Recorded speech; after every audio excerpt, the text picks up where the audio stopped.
Хилийн чандах Монгол иргэдэд төрийн үйлчлэгээний нэгдсэн Монгол цахим систем ашиглан сонгуульд оролцох эрхийг хангах боломжийг судлан санал дүгнэлт гаргах үүрэг бүхий ажлын хэсгийг дараах бүрэлдэхүүнтэй байгуулсугаа. За 83.3% санал дэмжигдлээ. За шуудангаар авдаг 55 улс байгаа. Эстони, Франц, Шинзланд, Америк, Швейцар, Оман гэх мэт 17 улс бол цахимаар саналаа авдаг. G-Sign mobile application дээр өөрийн цахим гар үсгээ идэвхжүүлээд ашиглах боломжийг бүрдүүлсэн байгаа. Өнөөдрийн байдлаар 816 төрлийн төрийн үйлчлэгээний сервисүүд гарснаар захимаар төрийн үйлчлэгээг авах нь боломж бүрдсэн байгаа.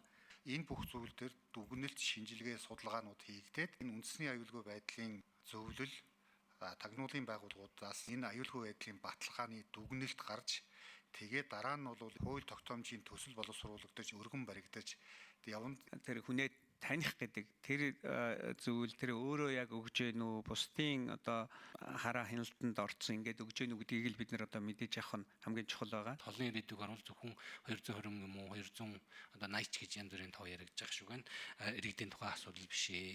За нөгөө талаар манай Монгол улсын хувьд ч гэсэн нөхцөл байдал ирээдүйд харах юм бол бид бол нүүдлийн соёл өргөжлийн түүхтэй ийм ард түмэн малчин иргэд хэцэн байгаа үлээ. Хөдөө малтайгаа мал дээрээ байгаад саналаа өгч чаддгүй гэдэг хэд байгаа үлээ гэд ингээд бодоод үзвэл яг нь ер нь бол энэ сонгуулийн санал өгөх арга технологиг олон болгох шаардлагатай байна. Монголиа дээр авж байгаа үйлчлэгээнүүдийг бүгдийг бас авч чадахгүй байх тохиолдол заавал утасны дугаартай байхаас ахгуулаад ингээд эрсдлүүдээс тулгараад их шиг байна. Зарим зөвхөн мэдээллийн чанартайгаар авах гэдэг юм уу? Мэдээллүүдийг мэйл хаяг, Apple ID-гаараа нэвтрээд ч гэдэг юм авах дундын шатны хувилбаруудыг бас бий болох боломжууд байх уу? Хилийн чандад байгаа иргэд бол дандаа бүгдээрээ дипломат төлөөлөгчийн газар байрладаг газрууд бол бас амьдарч чадахгүй байгаа.